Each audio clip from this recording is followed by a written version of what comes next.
예, 안녕하세요. 원재입니다. 예, 한국어가 시작되었고요. 저희 수도원에서는 좀 가볍게, 좀 선생님들끼리 몇 분 모여서 이제 좀 가볍게 지내고 있습니다. 별일 없이 그러고 있고, 저도 이제 40대 관음전 기도를 하고 있고요. 평상시와 다를 바 없는 그냥 생활을 하고 있는 것 같아요. 그래도 안거 기간이다 보니까 외출을 좀 자제하는 면이 있죠. 공식적인 뭐 일 빼고는.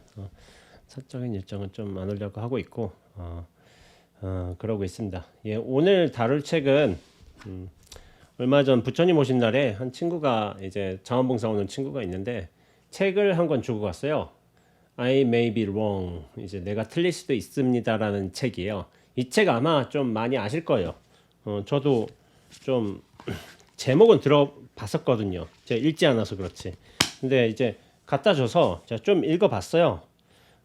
비온 라티코 린데브라드 라는 이제 작가, 원래 이제 태국으로 출가를 하셨다가 17년 만에 다시 환속하시고 이렇게 또 사람들과 뭐 공부 같은 거 같이 나눔하시다가 루게릭병 걸려서 그렇게 돌아가신 분인데 좀 뭐 화려해요. 책 광고가. 페이커부터 달라이라마까지 전 세계인을 사로잡은 따뜻한 가르침, 뭐 펼치는 순간 치유가 시작되는 한정판 아트북으로 만든다. 이게 브라질의 어떤 아티스트인 것 같아요. 어떤 화가인데 그 그림하고 이제 책하고 같이 있어요. 이렇게. 그래서 그림도 되게 좋아요. 좋아가지고 그래서 야 이거 굉장히 괜찮다라는 생각이 들었어요. 이렇게 좋은 그림하고 딱 만나면은 이렇게 좀 뭐랄까 걸작이 나오는 것 같아요. 책도 두께감도 좋고 글자 크기도 크고 뭐 그리고 괜찮아요. 여러 가지가 괜찮아서 내용이 사실은 엄청 많지는 않아요. 책의 두께에 비해서는. 이거 종이가 되게 두껍거든요. 두껍고 내용은 그렇게 많지는 않지만은 글자도 크고 그렇지만은 이제 뭐 저기 스웨덴에서 30만 부인가 이렇게 팔렸고 전 세계에서 이제 베스트셀러 자리에 올랐기 때문에 그래서 굉장히 지명도가 높은 책이죠. 그리고 우리나라에서도 베스트셀러, 종합 베스트셀러 1위를 뭐 당분간 차지했던 것 같아요. 그래서 먼저 저자 얘기를 해보자면은 비온 나티코 린데블라드, 비온, 비오크가 생각이 나요. 비온이라고 하니까 BJURN, 비오크라는 또 가수가 있죠. 1961년 스웨덴에서 태어났다. 대학 졸업 후 다국적 기업에서 근무하며 26살에 임원으로 지명되었지만 호련히 그 자리를 포기하고 사직서를 냈다. 그 후 태국 밀림의 습속 사원에 귀의해 나티코, 즉 지혜가 자라는 자라는 법명을 받고 파란 눈의 스님이 되어 17년간 수행했다. 갑자기 그분이 생각이 나네. 제가 치앙마이 있었을 적에 그 요가 센터를 이제 운영하신 분이 계세요. 이름은 제가 생각날 듯 말 듯해요. 나중에 찾으면 알겠지만은 그분이 요가 센터를 운영하셨는데 그때 제가 카우치 서핑으로 해서 그 요가 센터에서 잠시 머무는 적이 있어요. 근데 그분도 그런 거예요. 스웨덴은 아니지만 미국에서 실리콘밸리에서 일을 했다고요. 일을 했고 자기가 일을 할 적에 당신의 팀장, 같이 근무하던 팀장이 전 세계에서 굉장히 유명한 사람이야. 전 세계에서 굉장히 유명한 사람. 누굴까요? 자기 직속 팀장이었어요. 바로 위에. 팀원들 한 뭐 열댓 명, 20명 있겠죠. 바로 위에 팀장. 스티브 잡스였어요. 스티브 잡스. 스티브 잡스가 자기 팀의 팀장이었대요. 그분의 이제 같은 팀에 들어가서 같이 작업도 하고 뭐 그렇게 한 거죠. 그분도 굉장히 성공 가도를 달리고 있었죠. 영국 출신이고 미국에서 이렇게 일을 했지만은 굉장히 있었다면 잘 살 수가 있었겠지. 근데 다 버리고 태국으로 와서 요가 센터를 개원했어요. 그러면서 요가하면서 살아요. 그런다고 하더라고요. 40 초중반쯤에 아마 그만둔 거 알고 있어요. 회사 생활을 그만두고. 그러면서 스티브 잡스가 워낙 유명한 사람이다 보니까 스티브 잡스에 대해서 어땠냐 물어보면은 딱 한마디요. 딱 한 단어. 뭐라고 했을까요? 스티브 잡스를 표현하는 딱 한 단어. 딕테이터요. 딕테이터. 딕테이터가 뭐냐면 독재자라는 뜻이에요. 독재자. 독재자였다고. 완전히 자기중심적이고 독재자이고 물론 추진력은 강했지만은 성과는 잘 냈지만은 협업을 하고 서로 이해해주고 뭐 이를테면 보듬어주고 그런 종류의 기질은 좀 적었죠. 그러니까 이게 참 그런 거예요. 이분은 굉장히 평화적인 분이요. 그리고 심신의 안정을 추구하는 분이고 그러니까 요가를 하고 마음수행도 하고 그렇게 하겠지만은 그게 안 맞았던 거예요. 안 맞았던 것이고 그러나 어쨌든 스티브 잡스는 대단한 사람이에요. 아이폰이라는 전대 미문의 어떤 기기를 만들어냈잖아요. 그리고 전 세계 어떤 폰 제일 많이 팔리는 폰이 아이폰이요. 지금으로서는 한 종류로서 많이 팔리는 거는 그거는 대단한 기록을 세운 거죠. 하여튼 이분도 정황 제가 책을 다 읽지 않아서 왜 그렇게 출가했는지는 잘 모르겠어요. 그러면서 좀 저자 소개를 보면 승려로서 지킬 엄격한 계율조차 편해지는 경지에 이르자 46의 나이에 사원을 떠나기로 하고 승복을 벗었다. 2007년이요. 그때 뭐 계산해 보자면은 환속 후에는 사람들에게 혼란스러운 일상 속에서도 마음의 고요를 지키며 살아가는 법을 전하기 시작했다. 그러니까 이제 승려로 살다가도 이제 계율도 편하고 삶도 안정이 돼 있고 마음도 더 이상 이제 흔들리지 않을 때쯤 이제 다시 환속을 한 거죠. 그러면서 사람들에게 어떤 불교의 가르침, 수행을 가르쳐 줬겠죠. 이렇게 하니까 뭐 여러분들이 생각이 나는데 스님하다가 이제 환속하신 분들 계시잖아요. 가장 근자에는 뭐 환속한 분은 여러분이지만은 좀 영향력을 행사하시면서 환속하신 분이 송담 스님 문화에 환산 스님이라고 계셨어요. 이제 저희 뭐 스님들 사이에서는 아무래도 하버드를 나온 스님이면은 예전엔 서울대였지. 예전에는 저 스님 서울대 나왔대. 물론 지금도 서울대는 유효해요. 그렇지만은 좀 글로벌 시대가 됐잖아요. 저 스님 하버드 나왔대. 그러면 오 하버드야? 뭐 옥스포드야? 뭐 이렇게 한다면은 좀 아무래도 좀 관심을 받겠죠. 그리고 영어를 잘하시기 때문에 BTN 같은 데서 영어로 아마 법문, 선법문 같은 걸 많이 하셨을 거예요. 하셔가지고 근데 이제 환속을 하셨죠. 몇 년 전에. 그러면서 이름을 바꾸셨는데 환산 스님이죠. 불명은. 그런데 이제 테오드로 준박 박씨이신가 봐요. 원래 성씨가. 그러면서 참선 1권 2권 이렇게 1, 2권 이렇게 내 가지고 송담 스님과의 어떤 교류사항 그리고 젊었을 때 자기의 공부 그런 모습 그런 거를 이제 책으로 이제 써서 내셨던 것 같아요. 원래 이제 뉴욕에서 태어나시고 하버드 졸업하고 그러니까 엘리트 코스를 밟으셨어. 그리고 테오도로라는 이름이 이게 테오도로가 Theo라는 게 Theo가 원래 신이라는 뜻이 있지 않나요? 그리고 이게 잘 쓰지는 않는 이름일 거예요. 그러니까 약간 이름에 신성 자체가 들어가 있어. 이름 자체에도. 물론 이제 불교로 귀의하셨지만은 그러면서 당시 이제 삶의 방향을 이제 송산 스님 만나서 이제 전환하고서 그 다음에 한 30년 정도 수행을 하신 거예요. 30년 수행하시고 절집 문화에 있다가 환속하신 거 저는 그거 대단한 거라고 보고 있어요. 그게 굉장히 어려워요. 절집 생활에 익숙해진 거예요. 그리고 이게 편해요. 다시 이제 세속으로 돌아가려거든 여러 가지가 많이 부닥치게 됩니다. 힘든 상황을 처하게 돼요. 그러니까 저는 참 이게 그런 결정을 내리신 거 그러면서 당신의 어떤 영성의 어떤 작업을 하시는 것 저는 그걸 대단하다고 보고 있어요. 제가 만약 지금 올해 19년 차인데 10년 뒤에 환속한다? 아마 절대로 불가능할 것 같습니다. 저는 개인적으로는. 그러니까 그 용기를 저는 굉장히 높게 사요. 그러면서 지금 어떤 활동을 하시는지 제가 잘 기억이 나질 않아요. 참선 1, 2권은 그렇게 잘 내셨고 어떤 활동을 하신 걸로 알고 있는데 제가 찾아보진 않았습니다. 그러면서 다시 저자에 대한 얘기를 하자면 진정한 자유와 평화에 대한 유쾌하고 깊은 통찰력으로 스웨덴인들에게 널리 사랑받던 그는 2018년 루게릭병이 뭔지 몰랐는데 운동세포가 손상돼서 팔하고 다리 근육이 이제 지멋대로 이제 움직이는 거예요. 루게릭병을 진단받았다. 급격히 몸의 기능을 잃어가면서도 사람들에게 용기와 위로를 계속해서 전하던 그는 2022년 1월 2년 전이네요. 2년 전에 돌아가셨구나. 망설임도 두려움도 없이 떠난다는 말 한마디를 남기고 숨을 거두었다. 내가 틀릴 수도 있습니다는 나티코의 이야기와 가르침을 담은 처음이자 마지막 책이다. 처음이자 마지막 책, 유일한 책인 거예요.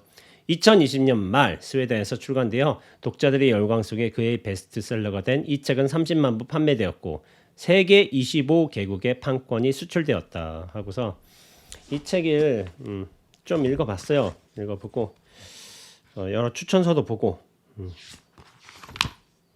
그러면서 프롤로그도 읽어보고 하면서 프롤로그에서 좀 의미심장한 구절을 좀 짚어보자면은 당신이 17년간 숲속에서 수행해 얻은 가장 중요한 가르침은 무엇입니까? 라고 이제 누가 인터뷰를 했겠죠.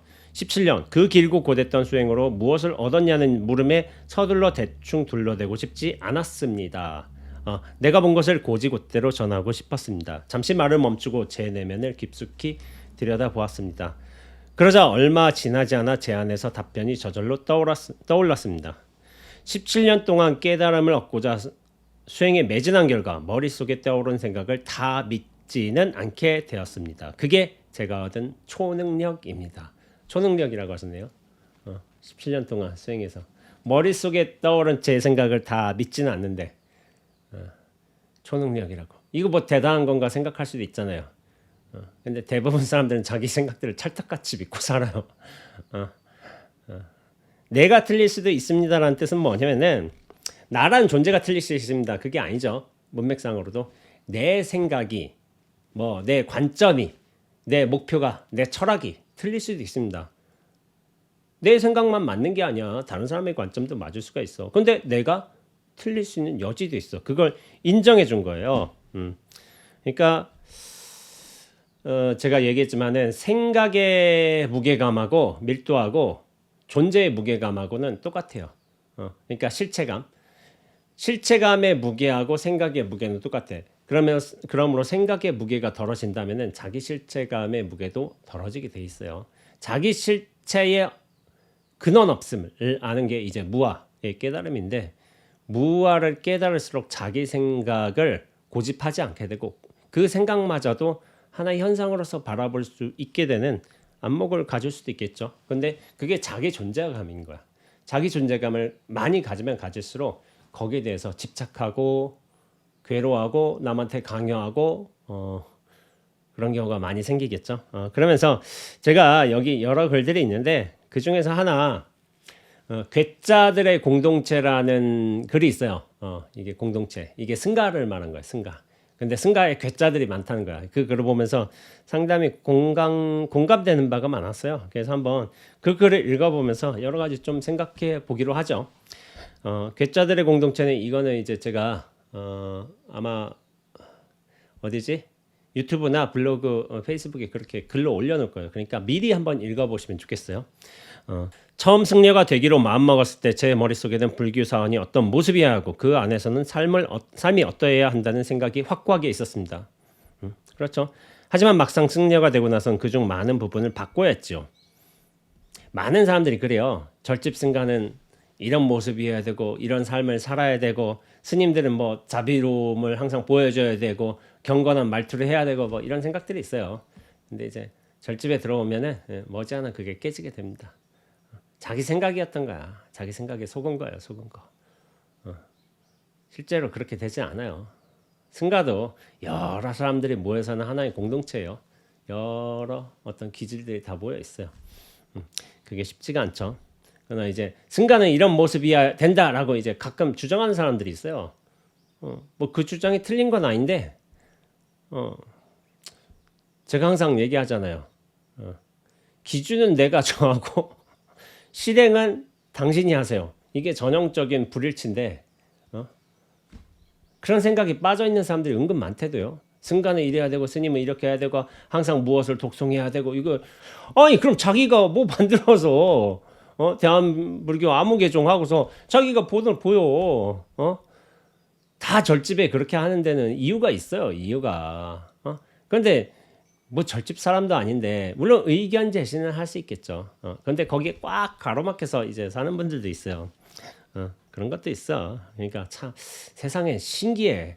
야 저렇게 어리석은 사람이 있을 수가 있구나. 저는 그런 생각을 좀 해요. 일단 모든 사원의 모습은 모든 사원은 저마다 다릅니다. 주택가 한복판에 세워진 허름하고 번잡한 사원이 있는가 하면은 멋진 풍광을 자랑하는 숲속에 드문드문 흩어져 있는 대나무 오두막들로 지어진 사원도 있죠. 저는 제가 어느 사원에 정착하게 되든지 간에 애초에 승려가 되고자 했던 이유 중 하나를 포기해야 한다는 점을 금세 깨달았습니다. 그렇죠. 그건 바로 제가 혼자 있게 되리라는, 마침내 진짜로 혼자 있게 되리라는 생각이었죠. 혼자 있게 된다고 생각하잖아요. 고요한 숲에서 커티지 하나 얻어가지고 거기서 수행 정진하면서 살 수 있을 거라 생각하는데 그게 쉽지는 않죠. 절집도 마찬가지예요. 행자도 해야 되고, 절집에 들어오면 행자해야 돼요. 행자하고 기본 교육을 받아야 돼요. 그때는 단체 생활을 하게 돼 있어요. 행자도 단체 생활을 하지만, 그러면서 비구가 되면서 또 촌합 비구는 안 돼. 또 뭔가 자리 잡기도 그래요. 내가 돈이 엄청 많다. 그러면 뭐 집안에 유산을 받아가지고 절 지어가지고 그러면 혼자 지낼 수도 있겠지. 혼자 지내는 것도 될 수가 있겠지만은, 근데 대중생활에 익히면서 그 감을 잡고서 사는 게 좋아요. 저는 대중생활을 굉장히 좀 중요시하게 여기고 있어요. 대중과 같이 살아봐야 돼. 그래야지만은 승려로서 어떤 생각을 하며 어떤 행동을 할 것인지 그거를 다 혼습하게 돼요. 대중생활. 그래서 뭐 개인적으로 뭐 좀 이래저래 이슈가 많았던 선생님들을 좀 돌이켜 보면은 대중생활을 안 했던 측면이 있어요. 기본 교육을 안 받았다든지 대중생활을 안 했다든지, 그러니까 혼자만의 생각 패턴, 뭐 이제 삶의 모습이 너무 강한 거야. 근데 대중생활은 저는 해야 된다고 꼭 믿고 있습니다. 그래서 저도 대중생활을 했고 지금까지 다 해왔고, 지금도 수담이라는 대중 속에 하나의 대중으로 또 살고 있잖아요. 한 명의 대중으로. 대중생활로 배우는 게 많아요. 그러면서 자기 행동도 조율이 돼요. 그렇기 때문에 대중생활은 굉장히 중요합니다. 그리고 혼자 살 수 있을 거라고 생각하는데 그거는 이제 좀 인연이 닿아야 돼요. 절에서도 저도 이제 낙감이라는 요 처소에 혼자 들어와서 그냥 혼자 지내고 있는 편이지만, 물론 대중에 속해 있지만은 또 독립성도 보장돼 있죠. 낙감이라는 공간에서. 근데 그것도 어느 정도 인연이 닿아야 되고 뭐 복도 있어야 되고 그런 면도 있는 것 같아요. 제 자신이 주말도 없이 24시간 사람들과 어울려하는 공동체에 합류했다는 사실을 분명히 깨닫는 데는 몇 주도 걸리지 않았습니다. 그러니까 혼자서 조용하게 수행할 수 있을 줄 알았지. 근데 알고 보니까 일이 많은 거야. 사람도 많고. 그래서 예전 뭐 제가 대방생활을 또 해보자면은, 대방생활 낙감이랑 공간에 와보셔서 알겠지만 여기 6평이에요. 6평인데 이 정도 되면은, 이 정도 방이 있잖아요. 예전에 제가 출가했을 때 6명 정도 배정을 했어요. 6명이서 여기서 좀 쉬는 거야. 합판들. 쉴 데가 없어요. 제가 출가할 때만 해도 각 방을 받는 분은 제일 위에 어른 스님 한두 분 정도하고 입승 스님만 있었어요. 선호에서는 그 두세 분만 각 방을 받았지 나머지 분들은 각 방이 없었어요. 그 전에는 뭐 더 심했겠지. 입승도 그 청중하고 같이 방을 쓴다든지 그렇겠죠. 한주 스님들 같이 방을 쓸 수도 있겠고. 그러면 스님들은 어떻게 자느냐? 쉬는 데는 이런 방이 정해져 있지만, 다각실 같은 데 정해져 있지만은 잠은 여기서 잘 수 있지만은 보통 큰 방에서 자요. 큰 방에서 저희가 정진을 하잖아요. 정진을 하는데 정진 규칙을 따라야 돼요. 저희가 9시에 방선을 한단 말이에요. 저녁 9시에. 보통 그리고 새벽 3시 예불을 하니까, 새벽 3시 기상을 하니까. 그럼 9시에 딱 방선 준비하면은 이불을 쫙 깔아. 뭐 화장실 갔다 오고, 그러면서 보통 9시 10분에는 소등을 해요. 소등을 해. 그러면은 자면 돼. 근데 더 정진하고 싶을 분이 계시잖아요. 이를테면은. 그럼 저희 원칙이 있어요. 더 정진하고 싶다. 나 앉아서 하고 싶다. 그럼 그 캄캄한데 10분 지나서 조금만 더 기다려봐요. 대중들이 잠잘 때쯤. 이렇게 4, 5분, 10분 지나서 슬며시 일어나서 자기 자리에서 앉아서 정진하면 돼요. 그게 저희 원칙이었어요. 새벽에는 3시에 동시에 일어나서 이부자리 탁탁 치우고 환기 문 열어서 환기시키고, 그 다음에 그게 도량마다 다른데 선언마다 맨 처음에 정해요. 선언 안거를 시작하기 전에 대중들이 모아서 정합니다. 뭐 3시 15분에 예불을 한다든지 3시 12분에 예불을 한다든지 그렇게 정해서 그 시간까지 딱 앉아 있어야 돼요. 그래서 예불을 진행하게 돼 있습니다. 이렇게 하고, 그래서 이제 예전에 대중생활 할 때는 방이 없어가지고 굉장히 좀 힘들었어요. 힘들었고, 그러면서 또 같은 방에서 오랜 동안 지내다 보니까 얘기도 하게 되고 또 생활 패턴도 다르고 의식도 다르고 습성도 다르고 뭐 다 다를 거 아니에요. 환경도 다르고 자라온 환경도. 그러니까 예전에 대중생활 할 때는 스님들이 그렇게 많이 싸웠다고요.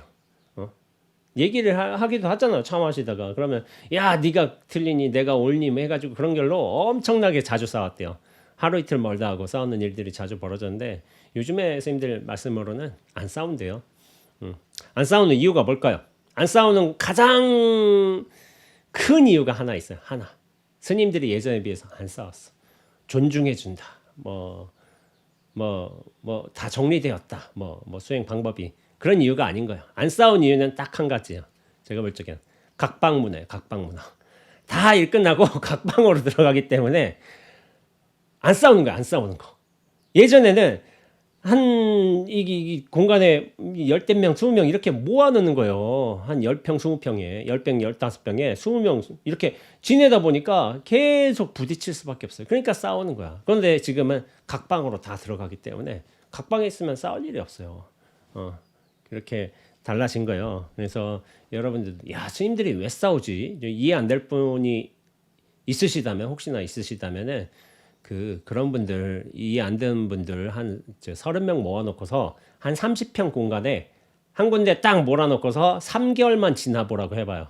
3개월까지 갈 필요도 없어. 한 달만 지내보라고 해봐.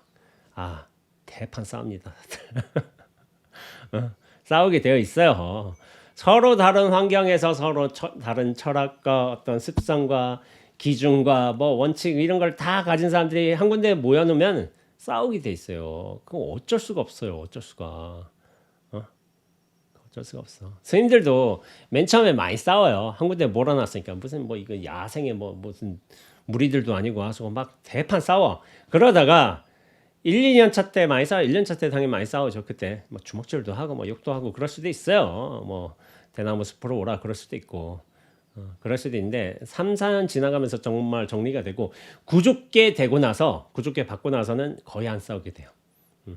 그러다가 진짜 안 싸우게 되는 거 10년 차 이후 10년 동안 절 생활을 했으면은 절의 어떤 규율, 원칙 그리고 어떤 패턴들이 있잖아요. 그리고 남한테 피해를 끼치지 않아야 된다는 가장 중요한 원칙이 있어요. 이런 원칙. 그 원칙을 알기 때문에 싸울 일이 없어요.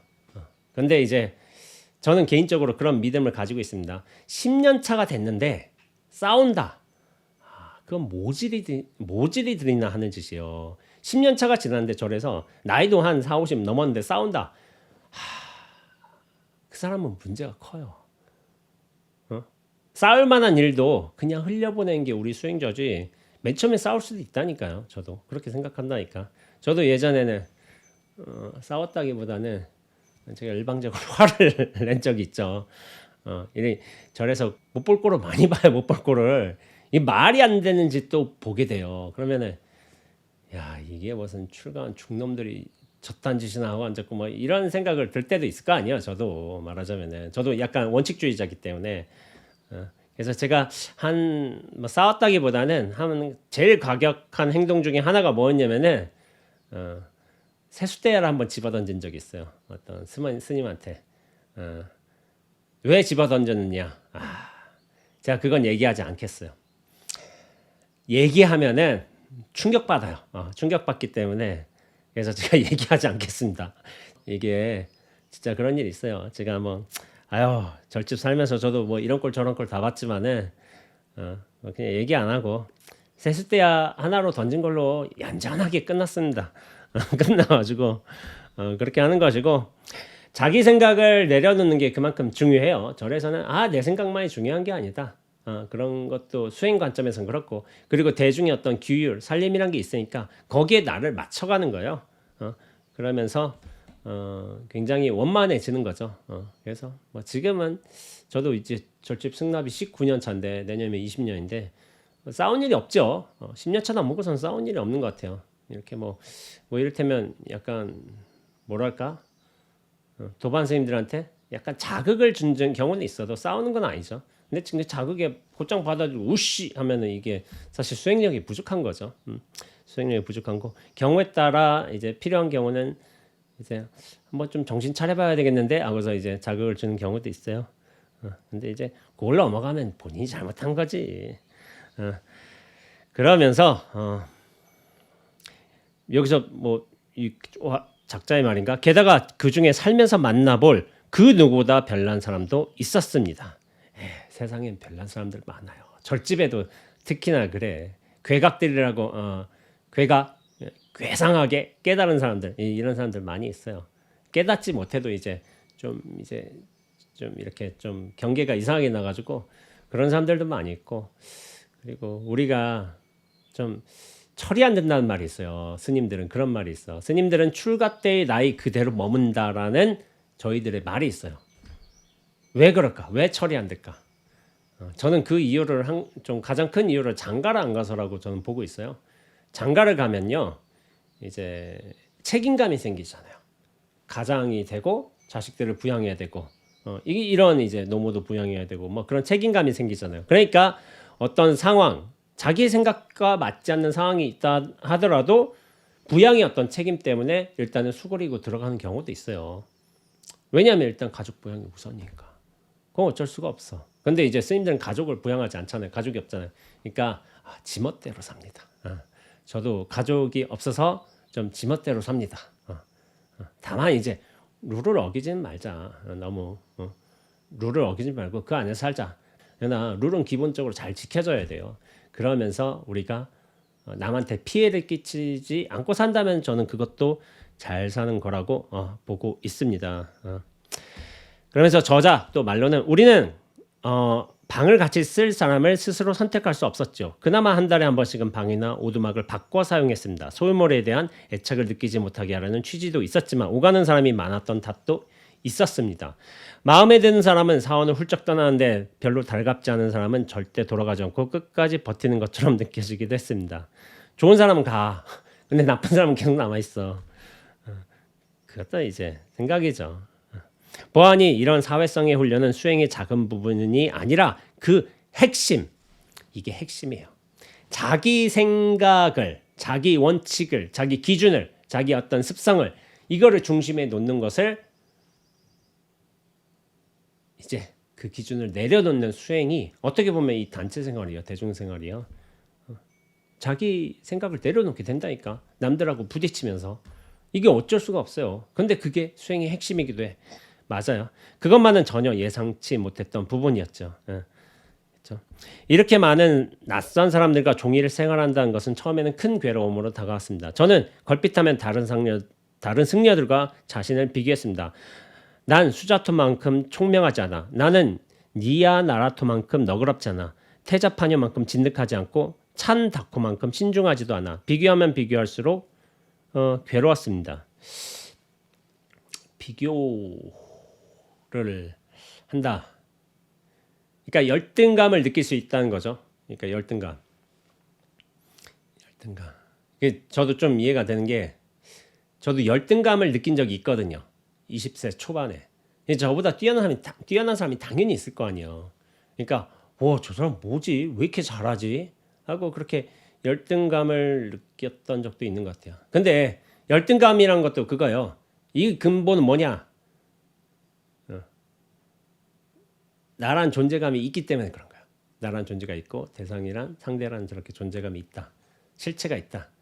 그러면서 비교 우열을 하는 거지. 근데 모든 문제의 근원은 똑같아. 나라는 실체가 사라지면은 그 열등감도 사라져요. 잘나고 못나서가 아니라 실체감이라는 근원이 사라지기 때문에 열등감이나 우월감도 사라지겠죠. 그래서 그냥 그렇게 드러나는 거예요. 드러나는 건데. 근데 이분은 굉장히 착한 분 같아요. 큰 괴로움이란 게 자기가 모자라서 남들에 비해서 이것이 부족해서 그럼 되게 착한 거 아니야? 보통은 남이 마음에 안 들어서 그렇게 좀 대중생활이 힘든데 게다가 다들 하나같이 어딘가 마음에 들지 않는 사람들뿐이 이제 나타난다. 이제 마음에 들지 않는 사람들이 나타나. 왜 때로 사람들은 그토록 신경에 거슬리는 걸까요? 이게 핵심 아닐까요? 저는 짜증으로 가득 차곤 했습니다. 저는 이게 핵심이라고 보고 있습니다. 열등감은 그냥 작은 부분이야. 근데 짜증나는 사람들이 많아. 저도 맨 처음에 짜증이 많았어요. 근데 요즘에 뭐 만날 일도 없고 뭐 세상에 다양한 사람들이 있다 보니까 그러고 있어요. 어떤 사람도 제가 기대한 것처럼 행동하지 않았고 그때마다 속에서 화가 치밀었습니다. 하지만 시간이 흐르고 나니 무언가가 보이기 시작했습니다. 제가 품었던 모든 반감은 그 누구보다 저 자신에게 고통을 주고 있었습니다. 누구한테 화를 낸다고 해봐, 짜증을 낸다고 해봐, 지가 괴롭지. 그 생각 때문에 내가 고통해요. 그러니까 화라는 것에 대해서 제가 예전에 이런 쇼츠를 올렸나? 화는 원인을 제공하는 사람과 그 피해를 입는 사람이 똑같아요. 원인 제공자 나예요. 나. 그리고 그 피해를 입는 사람 나야. 내가 원인을 제공했다는 건, 야, 이런 행동은 옳지 않아, 저런 행동은 꼴보기가 사나워, 이런 원인의 어떤 기준을 세웠던 건 나예요. 그런데 저 사람이 온갖 나쁜 짓을 다 했어. 나쁜 짓을 다 했는데 그것에 대해서 반감, 경로, 화남, 짜증 이런 건 내가 받아요. 그러니까 뭐라고 했지 제가? 원인 제공자와 그 고통의 결과를 받는 사람이 똑같아요. 그러니까 이게 화의 속성인 거예요. 내 생각 때문에, 내 판단 기준 때문에 내가 괴로운 거야. 이게 참 재미난 일이죠. 내가 원인을 제공하지 않으면, 내가 기준을 세우지 않으면 내가 괴롭지 않아요. 근데 그 기준을 세우는 거야. 근데 이거 똑같아요. 이거 왜 그럴까? 예, 나란 존재가 실체로 있기 때문에 그래요. 그 실체로 있어서 기준, 생각을 모두 가지고 있기 때문에 그것 때문에 내가 괴로운 거야. 생각의 밀도와 실체감의 밀도는 똑같다겠잖아요. 생각의 무게, 실체감의 무게. 그러니까 생각, 실체감은 이거는 같은 거예요. 그러니까 내 생각을 내려놓으면, 기준, 분별, 어떤 관념들을 다 내려놓으면은 실체감도 사라지기 때문에, 실체감이 사라진다는 거는 고통이 사라짐을 뜻합니다. 뜻하는데 그게 결국 그렇게 되는 거예요. 서서히 그러나 분명히 제 안에서 너그러운 마음이 자라기 시작했습니다. 고통을 주니까 좀 피해 가야 되잖아. 이거는 사람들을 제 기준으로 판단하지 않고 있는 그대로 바라보는 법을 배웠습니다. 주지 스님은 우리에게 다른 일에 대할 때 이런 식으로 생각하라고 격려했습니다. 우리는 해변에 쏠려온 자갈과 같다네. 처음에는 거칠고 들쑥날쑥하지. 그런데 삶의 파도가 쉼없이 밀려온다네. 삶의 수많은 경우들이 밀려온다는 거예요. 고통이 밀려온다는 거예요. 경계가 밀려온다는 거예요. 우리 의도와는 관계없이. 우리가 그곳에 머물며 다른 자갈들 사이에서 거칠게 밀쳐지고 비벼지다 보면 날카로운 모서리가 서서히 그러나 확실하게 닳게 된다네. 결국 둥글고 매끄러워지지. 그러면서 빛을 반사하며 반짝이게 될 거네. 둥근 이제 자갈이 된다는 거예요. 뾰족한 이제 돌이었다가 서로 부딪히면서. 근데 파도는 끊임없이 밀었죠. 원래 그런 거야. 생의 흐름은, 경계는, 뭐 사건들은 계속 부딪히기 때문에 서로 부딪히면서 이렇게 맨들맨들해진 거죠. 둥글고. 인간만이 자신과 맞지 않는 존재를, 다른 존재를 성가시다고 여깁니다. 사람이라면 누구나 겪는 일이죠. 하지만 누군가를 미워하고 불편하게 여길 때 우리는 엄청난 기운을 소모하게 됩니다. 미워하면은 그 미워함 때문에 힘들어지는 건 나 자신입니다. 우리의 힘이 줄줄 흘러나갈 구멍이 생기는 것과 다름없지요. 다행히도 그런 문제를 해결할 방법이 있습니다. 누군가와 좀 더 편하게 지내고 싶고 그 사람이 자기 입맛에 맞게 행동했으면 한다면 기실 방법은 딱 한 가지뿐이죠. 그들을 그 모습 그대로 좋아하는 겁니다. 근데 전 여기에 공감을 안 돼요. 공감이 안 돼. 그 모습을 그대로 좋아하는 겁니다. 왜 좋아해? 좋아할 필요까지 있나? 뭐 이게 약간 좀 저는 가식이 아닌가, 제 입장에서는. 가서 그런 것도 참 좋은 모습이구나. 이것도 참 뭐 너만의 이유가 있겠구나. 그래서 그걸 얘기하는 것도 좀 이상해요. 제가 볼 때는. 저 사람은 저런 기준을 가지고 있나 보다 하는데, 뭐 거기서 인정 정도는 이해하겠는데 좋아해 줄 필요는 있나? 저는 그 생각 여기선 좀 이상해요. 좋아해 줄 필요까지는 없는데 그냥 저렇게 사나 보다, 저 사람은 저런 게 원칙인가 보다 하고서 인정해 주면 끝이에요. 그러면 좋아해 줄 필요도 없어요. 단지 남들이 이렇게 혹은 저렇게 판단한다는 이유로 진심으로 바뀌는 사람은 인류 역사를 통틀어 한 명이라도 있을까요? 그럴 리가 없는데도 우리는 계속해서 남들을 판단하고 우리 뜻대로 바꾸려 합니다. 거의 떼쓰는 어린아이 같은 집요함으로 그 방식을 고집하죠. 마치 세상이 자기 뜻대로 움직여야 한다고 굳건하게 믿는 것처럼 말입니다.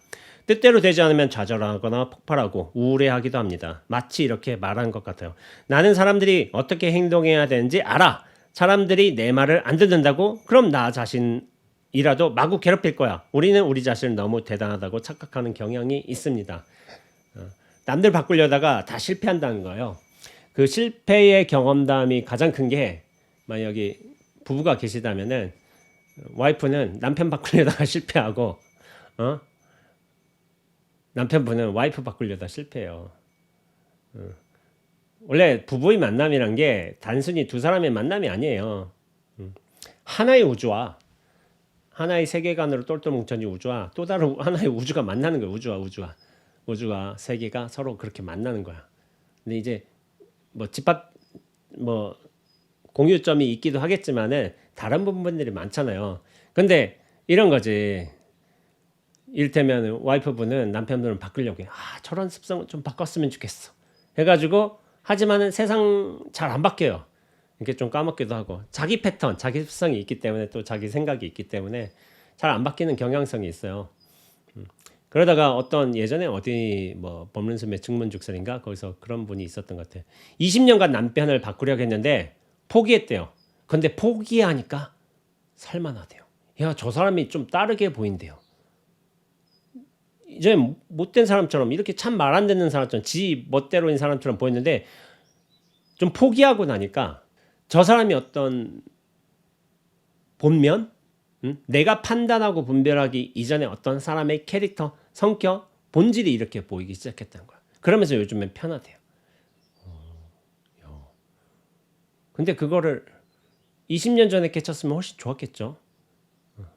근데 그럼 그 20년 전에 본인이 딱 가서 본인한테 야, 이 사람은 원래 이런 거야. 이렇게 하고서 야, 20년까지 할 필요가 없어. 너 스스로의 어떤 저 사람이 인정해봐. 안다고 스스로에게 스스로하고 말한다고 쳐봐요. 그거 될까요? 저는 안 된다고 보고 있습니다. 그런 깨달음이 오기까지 20년이란 시행착오가 필요했던 거야. 마음의 여유가 필요했던 거야. 자신의 어떤 생각에 대한 관념을 내려놓는 어떤 시행착오가 또 필요했던 거야. 그래서 내가 지금 알았다고 해서 내가 이게 10년 전에 알았으면 정말 10년의 기간을 좀 줄일 수 있지 않았을까? 이렇게 좀 더 나은 삶을 살지 않았을까? 생각하지만 실제로 그렇게 저는 안 된다고 보고 있어요. 왜냐면 그 10년이 무의미한 10년이 아니라니까요. 자기의 기준, 관념, 중심성, 실체성, 뭐 고집 이런 걸 다 내려놓기에 필요했던 꼭 그만큼의 10년이었다고 저는 얘기하고 있어요. 이걸 10년만 빨리 알았다면, 알아도 그게 안 들어온다니까. 안 들어와요. 그래서 많은 사람들이 그런 말을 하죠. 내가 10년만 빨리 알았다면, 알아도 안 된다. 저는 그런 말을 하고 있어요. 왜냐하면 그걸 받아들일 준비가 안 되는 거예요. 10년 전에는. 20년 전에도 마찬가지죠. 근데 이것도 다 근본의 착각의 오류예요. 남편을 바꾸려 했다는 게. 왜냐하면은 이것도 제가 얘기하죠. 기준은 내가 정하고 실행은 상대방이 하는 거야. 남을 바꾸려 하는 거는 모두 실패하게 돼 있어요. 저는 그렇게 보고 있습니다.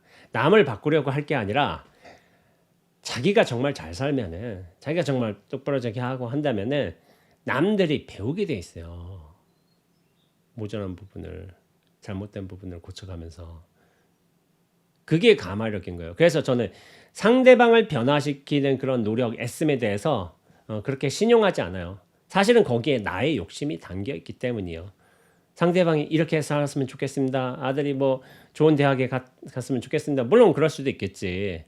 물론 그것도 나쁜 건 아니지만 그 근원에는 어떤 나의 존재감을 저 사람과 연결시키는 어떤 부분들이 있어.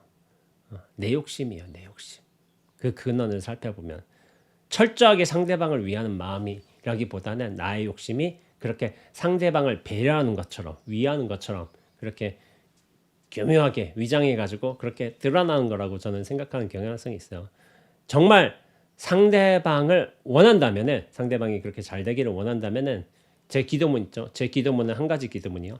나의 역할만 말할 뿐이지 상대방이 이렇게 되기를 바란다는 조건을 내세우지 않게 돼요.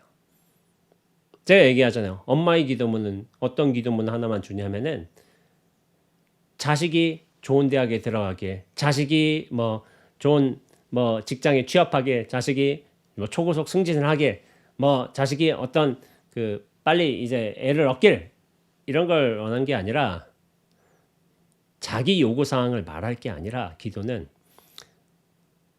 언제나 무슨 상황에서든 어떻게든 우리 아이를 잘 보살피는 엄마, 어미가 되겠습니다. 이 원력 하나만 저는 세워져요.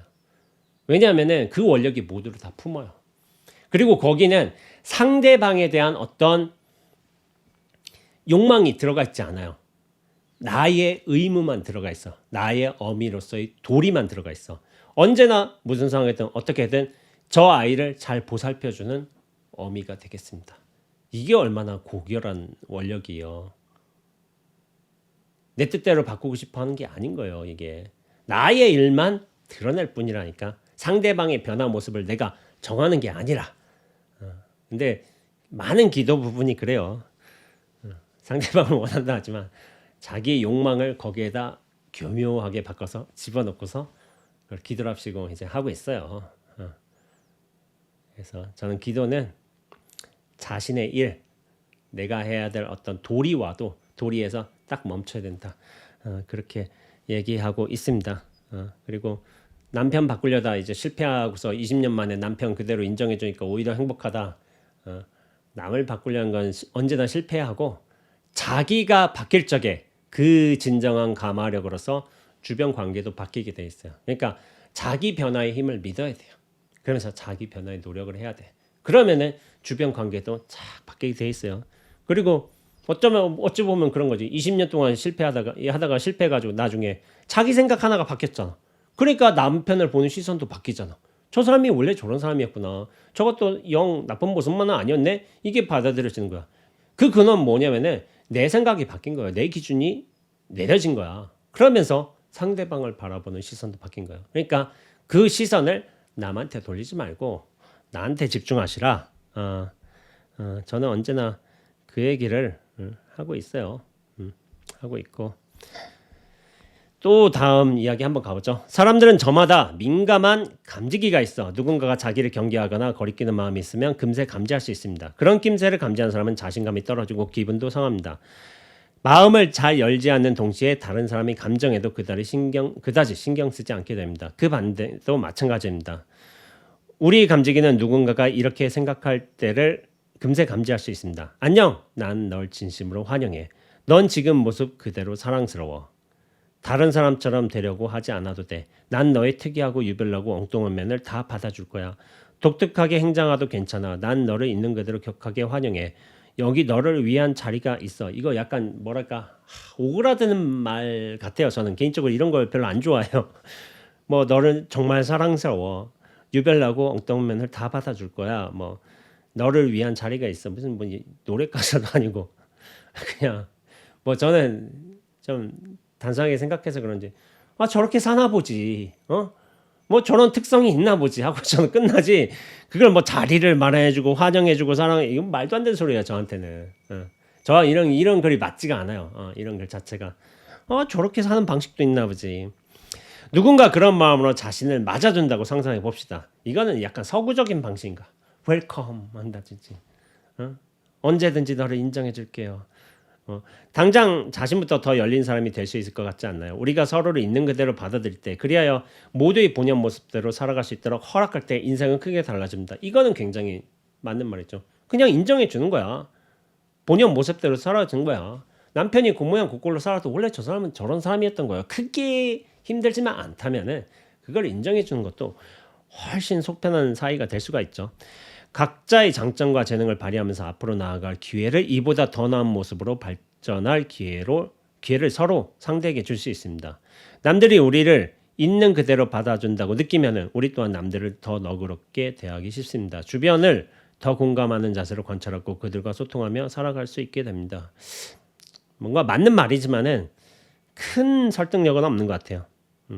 맞는 말이야. 근데 저한테는 큰 설득력은 없어요. 공동체 속에 살다 보면 이처럼 서로 상대를 받아들이고 함께 살아가는 자세가 가장 중요한 고민거리가 되기 마련입니다. 마음을 수련하고 영적으로 성장하고자 전념하는 공동체라면 더욱 말할 것도 없죠. 처음에 무척 불쾌했던 사람이라도 꺼림직하게 여기는 제 마음을 해결하고 나면 오히려 깊은 애정으로 바라보게 되곤 했습니다. 그쵸? 깊은 애정이라는 게 보지 못했던 면을 보기 때문에 그거에 대한 어떤 애틋함, 새로운 관점 이런 것들이 생겨서 깊은 애정이라고 할 수가 있어요. 그걸 더 좋아해준다 그게 아니라 저런 면이 있었구나. 어떤 오클라호마주 출신의 승려는 무려 4년 동안 저를 몹시 싫어했습니다. 매일매일 조금도 감추지 않고 쉬지도 않고 싫은 마음을 어떻게든 드러내곤 했습니다. 그런 사람도 있었다고 해요. 근데 저도 이 경우를 한번 얘기해 보자면은 저도 저를 싫어하는 스님이 있어요. 한 분이 또 있어. 있어. 근데 저 스님이 저를 싫어해. 네, 이 과거를 좀 돌이켜 봤어요. 왜 나를 싫어하나? 근데 이제 그 스님이 저한테 화를 낸 경우가 있어요. 언제 우리 산철에는 본 안 것 때는 이제 저희들이 입선 시간, 방선 시간이 엄격하게 정해져 있거든요. 그래서 그걸 맞춰서 해야 돼요. 그거 맞아요. 약간 뭐 화장실 갔다 온다 더 늦을 수도 있고 그럴 수 있죠. 그건 상관없어요. 근데 그것도 뭐 습관적으로 늦으면 안 돼. 화장실 가다 늦는 경우는 뭐 한 차례 한 두세 번 정도면 괜찮지. 뭐 세네 번도 괜찮고. 그러나 10번, 20번 이렇게 되면 좀 저거는 문제가 있죠. 나중에 지적을 받는데. 근데 산철 때는 좀 특징이 있어요. 저희가 뭐 오전 8시에서 10시까지 정진이라고 쳐봐요. 그러면은 8시에 들어오는 게 뭐 맞긴 하지만은 8시 15분에 들어와도 괜찮고 뭐 8시 50분 돼서 원래 9시에 이렇게 나가야 되지만은 8시 50분 돼서 나가도 크게 이제 문제가 되지는 않아요. 왜냐하면은 입방선의 기준이 정해져 있지 않기 때문이에요. 본철에는 그 시간이 딱 정해져 있어요. 그렇기 때문에 죽비를 치는 거예요. 죽비 이렇게 하면 입선 들어가고 나중에 뭐 11시 되면은 이렇게 방선 들어가는 거예요. 이게 원칙이 정해져 있어요. 근데 산철에는 그게 없어. 근데 산철에 제가 좀 여유 있게 한다고 이를테면 8시 반에도 들어가고 뭐 9시 뭐 20분에도 나오고 그런 일이 있을 거 아니에요. 그래서 뭐 하다가 졸릴 수도 있잖아요. 그러니까 졸려서 좀 나와서 빨래도 또 다시 널어야 되고 얼마 9시 20분에 나왔다 쳐봐. 9시 20분에 탁 나왔는데 뒤에서 스님이 막 하고 뛰어오면서 따라오더라고요. 그러면서 성큼성큼 정오더니 저한테 이제 얼굴에 화가 났어. 그러더니 저한테 이런 말 하는 거예요. 왜 입방선 시간 안 지켜? 왜 지멋대로 해? 그래서 이런 거야. 그러니까 그렇게 하고 왜 문 세게 닫아? 이렇게 한 거예요. 그러니까 제가 어떻겠어요? 선생님 화가 났잖아요. 울그락불그락. 제가 이렇게 하면서 선생님 죄송합니다. 하고서 했어요. 원칙상 물론 입방선 시간 지켜주면 좋죠. 그러나 제가 말씀드리지만 크게 잘못한 건 아니에요. 그리고 문을 제가 좀 세게 닫았을 수도 있겠죠. 그냥 툭 하고 소리가 날 수도 있어. 근데 그 스님 기준에서는 소리 안 내게 살짝 닫아야 되는 게 원칙인 거야. 그 스님 기준에서는. 근데 저는 툭 하고 좀 닫아도 뭐 상관없다는 기준이에요. 이게 사람마다 기준이 다르다니까요. 근데 자기 기준에 안 맞는 거지. 그러니까 얼굴 보니까 화가 엄청 났어. 화가 난 사람은 일단 가라앉혀줘야지.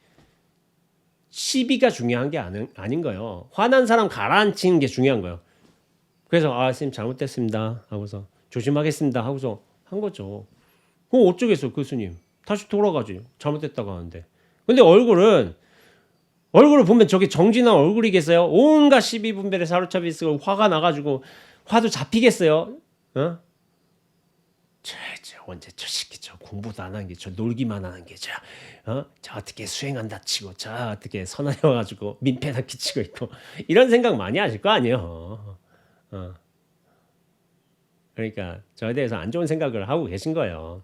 그럴 수 있지 당연히.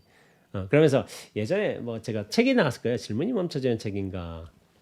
그 책에 나와서 이제 대중들한테 한번 공약을 냈는데 안 받으시더라고요. 그러니까 탁 하고 지나가고 안 받으시더라고요. 그리고 제가 이제 가끔 오시면은 인사를 드려요. 스님 오셨습니까? 하고서 인사를 드려요. 제가 미치니까 좌차로 이제 승납이 아래니까 스님 오셨습니까? 하고 인사드리면은 인사도 안 받으시더라고. 그래서 아이고 안 풀리겠구만 하고서 한 3번 정도 인사를 더 했는데 또 안 받고 이제 이렇게 지나가시더라고요. 그래서 그다음부터 인사 안 했어요. 인사 안 해가지고 그분은 아마 저에 대해서 안 좋은 생각을 많이 가지고 계실 거예요. 물론 저에 대해서 안 좋은 생각을 가질 분이 있을 수가 있죠. 근데 저에 대해서 좋은 생각을 가지신 분도 계시잖아요. 대부분의 스님들은 뭐 좋은 생각을 뭐 가지신 것 같고 뭐 이렇게 칭찬도 많이 해주시고 그런 것 같은데 뭐 인연 따라서 뭐 제 행동이 좀 잘못된 측면이 있어가지고 싫어할 분들도 있어요. 근데 이제 뭐냐면은 그 사람들을 설득하기 위해서 뭐 제가 잘 보일 필요는 없어요. 저분의 좀 문제라는 가능성도 커요. 그리고 그러면 그분이 저만 싫어하겠느냐? 그건 아니라니까요. 자기 레이더에 걸린 자기 기준에 미달이 된 사람들은 다 싫어하지 않겠어요. 저만 싫어한 게 아니라 그럼 뭐야? 본인이 기준을 만들고 본인이 괴로워진 거예요. 이게 너무 단순한 원리인데 그거 하나 깨어나기가 쉽지도 않다니까요. 이거 아까 전에 얘기했잖아. 이 나티코라는 수행자 17년간 수행해서 얻은 게 무엇이냐? 내 생각을 믿지 않는다니까요. 내 기준을 믿지 않는다니까. 내 분별심을 믿지 않는다니까. 이게 엄청난 수학인 거예요. 엄청난 수학. 근데 이게 수행과 연결돼 있어요. 나란 존재감, 실체감을 떨궈냈다는 거예요. 이게 떨궈냈다는 거. 그분은 앞으로도 그렇게 계속 사시겠죠. 제 생각에는. 이를테면 제가 예전에 한번 언급한 적 있나? 수행 중놀이를 한 말하자면 수행 생활을 뭐 20몇 년 하셨는데 한 번도 웃지를 않아 잘. 인생에 웃지를 않아. 미소가 없어. 그래서 다른 선생님들도 좀 걱정을 많이 해요. 수행자가 20년 정진을 했으면 좀 마음이 편안해지는 바가 있어야 되지 않겠어요? 좀 더 삶에 좀 여유가 생기고 상대방에 너그러지고 그게 맞잖아요. 근데 20년이 지나도록 웃지도 못하고 경직돼 있고 항상 어둡고 그렇게 한다면 그건 좀 잘못된 수행이 아닐까? 그럼 자기 삶을 좀 돌이켜봐야 되지 않을까? 하지만은 그분은 아마 그 기준을 내려놓지 못할 거예요. 꽉 쥐고 있을 거야. 그 기준을. 뭐지 이게? 다음에 다룰 책 글이 뭐냐면은 닫힌 주먹 열린 손바닥인 거야. 닫힌 주먹 열린 손바닥. 그 기준을 내려놓지 못할 겁니다. 그래서 그런 거예요. 그분은 안 바뀌실 거라고 제가 생각하고 있고. 근데 제가 여기서 어리석은 생각을 하면 안 돼요. 내가 수행력으로 저 사람을 바꿀 거야. 이게 잘못됐다니까. 시선이 바깥으로 향했으면 저는 무조건 잘못됐다고 얘기합니다. 자기 자신으로 돌아와서 자기의 어떤 마음이나 영향력이 가마력이 커져서 그게 자연스럽게 주변에 확산된다면 그게 바른 의미로서의 가마력이라고 저는 얘기하고 있어요. 내가 바꿀 거야 라는 의도성을 가지고서 그렇게 접근한다면 대부분 실패하게 돼 있고 그렇게 돼 있어요. 그리고 남편을 바꾸겠다, 뭐 상대방을 바꾸겠다, 자기 깜냥을 모르는 거야. 자기 그릇을. 내 그릇이 준비가 안 됐는데 바꾸겠다는 의도 욕망만 앞세웠던 거지. 그냥 이게 명언이죠. 너나 잘하세요. 너나 잘하면 너를 정말 잘하게 되면 주변도 바뀌게 되니까. 저는 그 힘을 믿고 있어요. 내가 정말 잘하고 내가 마음을 쉴 수 있고 내가 깨달음에 온전히 도달하고 또 그 삶으로서 잘 구현할 수 있다면 그 주변도 바뀌게 된다고 저는 믿고 있습니다. 그걸 잘하는 게 중요한 거예요. 초점은 나예요. 나. 바깥이 아니에요. 지나고 보니 삶이란 참 역설적이다 싶습니다. 저는 늘 남들이 저를 어떻게 생각하는지 지나치게 신경 쓰며 살았습니다. 젊은 시절 제가 그토록 열심히 일했던 것도 그 때문이었습니다. 어쩌면 제게는 그처럼 저를 미워했던 사람이 필요했던 것입니다. 누군가가 저를 미워할까 봐 그토록 두려워했는데 이유도 모른 채 그리 긴 시간 동안 끊임없이 미움을 받고 나니 그제야 모든 사람에게 호감을 사려고 애쓰는 게 얼마나 무의미한지 깨친 것입니다. 그래서 이분은 이 글을 보면 참 착한 분이에요. 제가 사진 한번 봤거든요. 그러니까 얼굴에 착함이 묻어 있어. 원재의 얼굴에는 착함이 묻어 있을 수도 있는데 제가 잘 감춰놨어요. 그래서 사람들이 잘 모르는 것 같더라고. 그래서 제가 잘 감춰놓은 거예요. 근데 이분은 얼굴에 착함이 잘 묻어나 있어. 그래서 야 진짜 착하구나 사람이. 그런 게 있어요. 그런 게 있지만은 남들한테 인정받으려고 내가 뭐 말하려고 했는데. 근데 이거 생각해 보세요. 저는 약간 이제 여러분들 위안을 말을 드린다면은 부처님도 대받았다라는 미워하는 사람이 있었어요. 시기 질투하는 사람이 있었어요. 그 시아본사, 그 위대하신 공력과 지혜를 갖춘 부처님도 그렇게 반대 세력이 있었다니까. 근데 나라고 해서 내가 뭐 대단한 사람이라고 이를테면은 모든 사람들이 다 생각해 봐요. 내가 수행자든 내가 일반인이든 어디에 선사든 뭐 부처님보다 위대한 사람이겠어요? 근데 부처님도 그렇게 자기를 싫어하는 사람이 있었다니까요. 그러니까 나를 싫어하는 사람이 몇 사람 있는 거 사실 문제 안 돼요. 근데 우리가 좀 정말 공부가 좋다면 그 사람한테 감화도 주겠지만 내 공부 수준이 떨어져요. 내가 그렇게 주지는 못해요. 그렇기 때문에 아유 참 나를 미워하는 사람이 있다면 아유 참 고생이 많겠다. 그런 생각을 하면 되는 거지. 근데 이게 생각으로 될까요? 내가 그 미움을 받지 않을 만큼 그 미움이 나한테로 스쳐 지나갈 만큼 나의 마음이 잘 비워져 있어야 되겠죠. 그 미움에서 영향을 받지 않아야 돼. 상황이 보여야 돼요. 나란 존재감으로 매몰되지 않고 실체감으로서 저 말들이 나를 상처 주는 말로서 그렇게 호떡한 채찍질로 들어오지 않고 하기 위해서는 내 실체감이 무너져야 돼요. 그래야 저것도 현상으로 들어온단 말이에요. 현상으로. 실체로 들어온 게 아니라 현상으로 들어왔다 사라지게 돼 있어요. 모든 문제의 근원도 그렇고 해결점도 똑같습니다. 문제의 근원은 실체감 하나 갖는 것이고 그 해결점은 그 실체감 하나 사라지는 것뿐이에요. 거기서 모든 문제가 사라집니다. 현상이 나타나고 그것이 흐름으로서 흘러가는 거예요. 이렇게 되게 되어 있습니다. 이처럼 공동체 생활은 그 자체로 일종의 수행이었습니다. 사원에서 생활하기 시작하자마자 마음에 들었던 것은 포용성이었습니다. 누구나 수행을 하기 원한다면 시작할 수도 있다는 점에서 무척 마음에 들었습니다. 똑똑하지 않아도 학교에 좋은 성적을 받지 못했어도 정신적으로 남달리 성숙하지 않아도 승려가 될 수 있다는 점이 좋았습니다. 오직 선의를 갖고 최선을 다하면 누구나 이 공동체의 일원이 될 수 있다는 것이 제 마음을 샀습니다. 습속 사원의 전통적인 문화는 합의를 기반으로 합니다. 나와 함께 지내는 승려들은 서로 상대에게 다음과 같은 마음가짐으로 임해야 합니다. 나는 당신과 함께 협력할 준비가 되어 있습니다. 당신은 완벽하지 않아도 됩니다. 지적으로 뛰어나지 않아도 됩니다. 설사 내가 당신을 좋아하지 않더라도 괜찮습니다. 그래도 나는 당신과 함께 협력할 준비가 되어 있습니다. 네. 대중생활의 어떤 기초인 거죠. 어우러져 함께 원만하게 지내는 거. 기본적으로 모든 걸 함께 하겠다는 각오가 서야 사원에서 순조롭게 생활을 영위할 수 있습니다. 모든 울력, 여러 사람이 힘을 모아 일하면서 게으름을 몰아내는 수행. 저희 일하는 거죠. 바둑력도 있고 도랑 울력도 있고 눈쓰리기 울력도 있고 여러 가지 울력 있죠. 한 가지 원칙에 따라 이루어집니다. 울력은 바로 무엇을 하든 열과 성을 다해야 한다는 것입니다. 난 여기에 동의할 수 없어요. 열과 성을 다하는 게 아니라 울력은 대충 하자 주의자입니다. 대충 원만히 하자. 열과 성을 다해서 열심히 하자. 물론 하다 보면 열심히 해요. 한국인 기질상 어쩔 수가 없어. 그건 한국인들이 기질이에요. 스님들도 엄청 열심히 해요. 근데 물론 저라고 뒷짐지고 있지는 않죠. 근데 적당히 하자. 그게 제 주의예요. 열과성을 다하는. 물론 말은 이렇게 하죠. 그러나 실제적으로는 좀 적당히 해야 된다. 저는 그렇게 생각하고 있습니다. 사원에서는 어떤 활동이 다른 활동보다 더 유익하거나 중요하지 않습니다.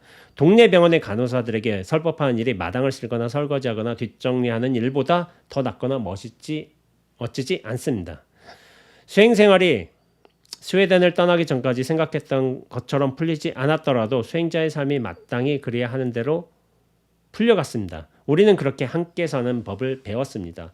그 해변에 머물며 쉼없이 밀려오는 파도에 서로 부딪히면서 날카로운 모서리를 갈고 닦아 점점 둥글둥글해졌습니다. 라는 걸로 이제 이 괴짜들의